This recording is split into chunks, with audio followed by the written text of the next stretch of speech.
You're listening to Campfire Tales, a horror podcast written by Daniel Mark.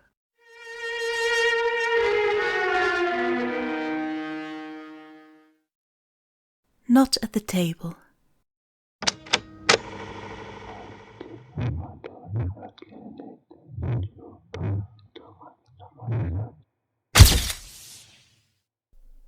Should I speak now? Okay, so I know this might seem a bit off topic, but if you could be a little patient, I'll get to the corpse real quick. You see, my grandma was a very nice lady. I could count on one hand the number of times I saw her get actually upset. She would be the one to start all of the conversations with her signature, "Hello, dearie, how was your day?" during breakfast, lunch, and dinner, but never finish them because we would have started talking and she would listen intently. My entire family hate each other, but no one could bring themselves to even think about hating good old grandma. So, when she slumped over one dinner because of a heart attack, you could expect how that affected our family. Honestly, I had thought that she just took a nap at the table when she died. God knows that she looked like she was sleeping. Her plump face still had that whimsical smile to it. Her eyes were a bit too wrinkled to tell whether they were closed or not. But when she never got back up, we realized that she was indeed dead. We did all the usual things, funerals, prayers, so on and so forth. I'd love to say that none of my family members spoke a word to each other during the entire process, but I could hear what was definitely an argument downstairs between my parents. So, I suppose I should say we tried our best not to. It was my first ever major loss, so I suppose I never felt like it was real. I love my grandma, but I didn't shed a single tear during the entire process. Can't say that for my mom, though. We had done our final prayer in the church graveyard, but my mom broke down on the spot. She went into a whole crying fit while sobbing on the grass. My dad had to drag her back home before we saw the actual burial. No one opposed the idea. Nobody really liked my parents. I went home and straight to bed while my parents seemed to yell at each other downstairs again. It was too muffled to hear anything, but what I found interesting is this argument didn't have a climax followed by a door slam like all the other ones. It seemed to quiet down into regular talking before eventually becoming silent. Next day, you can imagine my shock when I walked up to the table and saw Grandma there.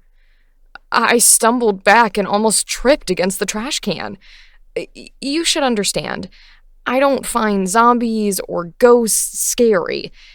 This was something different, however. It was not even scary. It looked pleasant. It looked like she was actually alive, and that was the worst part. The wrinkly smile of those small, whimsical eyes. If you had seen her in a photo, you would think she never died. This was not a photo, and the reality of time made it exceedingly obvious how unnervingly still she was.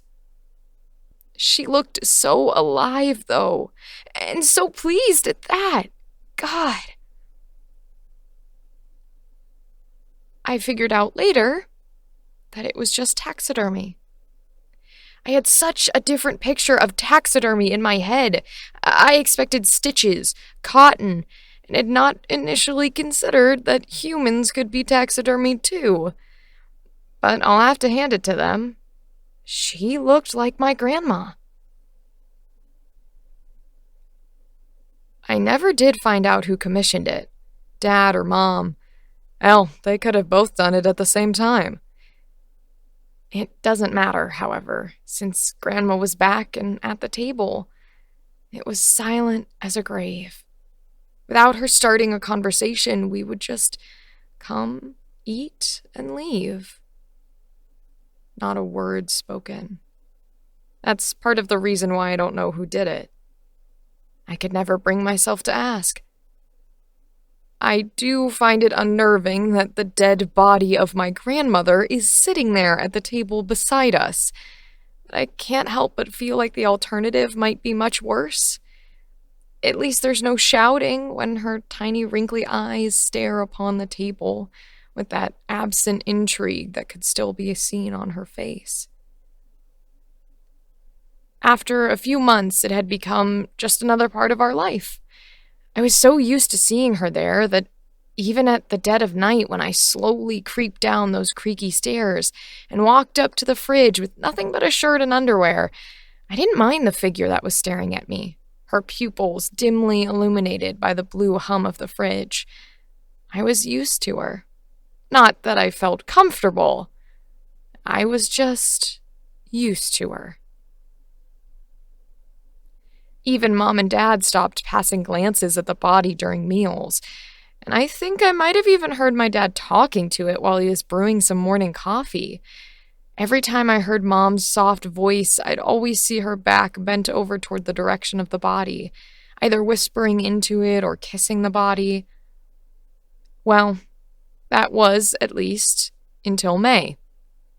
The summer usually makes me hungrier, which usually means more late-night snacks. I followed the same procedure I always do, pulled up my socks, and tried not waking anybody up as I slowly lurked down those old steps of the staircase. I walked down and opened the fridge door. Its cold breeze was a relief to feel. I reached in for some remaining pizza that we had and noticed something. That glint was missing. I turned to my left and, sure enough, the body was also missing. Instead, a gross, dirty print left on the slight dent of the chair. Just then, I heard a creak.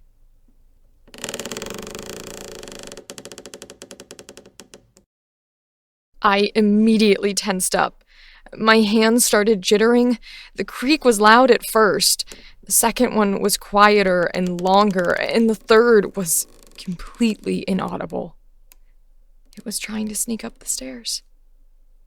I opened the drawer and took out the largest knife I could find, held it in both hands to keep it from shaking, and made my way slowly toward the stairway. Through the abyss of the stairs, I could faintly see a pale, bony leg lift itself up into the black. I don't think bony is the right word, actually. It's more of a leg of someone who lost all her weight suddenly, or a leg whose muscles disappeared, but skin was still there. It looked as if only the bones moved, since the skin just flopped around behind it. When I saw the leg, I froze up almost completely on the spot. All my muscles clenched together, and I had tried so hard not to drop my knife, since the last thing I wanted was to get her attention. I heard the slow creaks as it slowly made its way upstairs. I could turn around, call the police, and run out of the house screaming, but I doubt anyone will get here before whoever it is, reaches my parents' bedroom. I clenched my knife, took a deep breath, and walked up the stairs. I didn't make any creaks since I knew which exact parts of the wood bent and which ones didn't. There is no way it heard me all the way up till I opened the door to my parents' room. I almost screamed when I did. It was right in front of me, facing the opposite direction. So close, in fact, that I would have hit it if I opened the door just a tinge more. I saw its figure, bony and yet covered with lumps of flesh that unnaturally sagged off its bones. Its silvery white hair is covered in grime. I think Grandma's hands were a bit longer than normal. I could just walk back slowly and walk away from the house. Or I could kill this thing that dared wearing Grandma. Fuck it, I distinctly remembered thinking before I raised my knife. They'll only acknowledge my death anyway. I brought down the knife. It was easy to cut through it. The knife almost went straight through to the other side. There was barely any resistance or blood. The skin just folded inward before giving way to the blade of the knife. There was no skull underneath this thing. It let out some horrific screech that didn't sound human in the slightest. Not like any animal, too, if I'm being honest. Whatever it was seemed to speak in multiple voices, deeper tones present under higher pitches of screaming. My mom and dad woke up with shudders and screamed as they looked toward Grandma. It moved with a surprising velocity as it scratched the back of its head and leaped to the other corner of the room, turning around midair to see me. I saw its face. It was Grandma. It was only slightly distorted and with the tip of the knife through its nose, but apart from that, it was my Grandma's face. That whimsical smile stayed completely still as the bastard thing spoke. Hello, dearie. How was your day? It spoke in that same horrid way. My Grandma's voice speaking alongside and over itself, before crawling backward and launching itself out the open window. I rushed toward the window and looked down and saw its spidery figure crawl away into the brush and trees beside our neighborhood.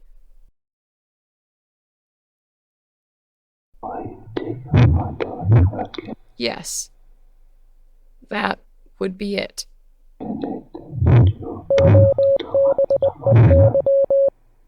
Okay.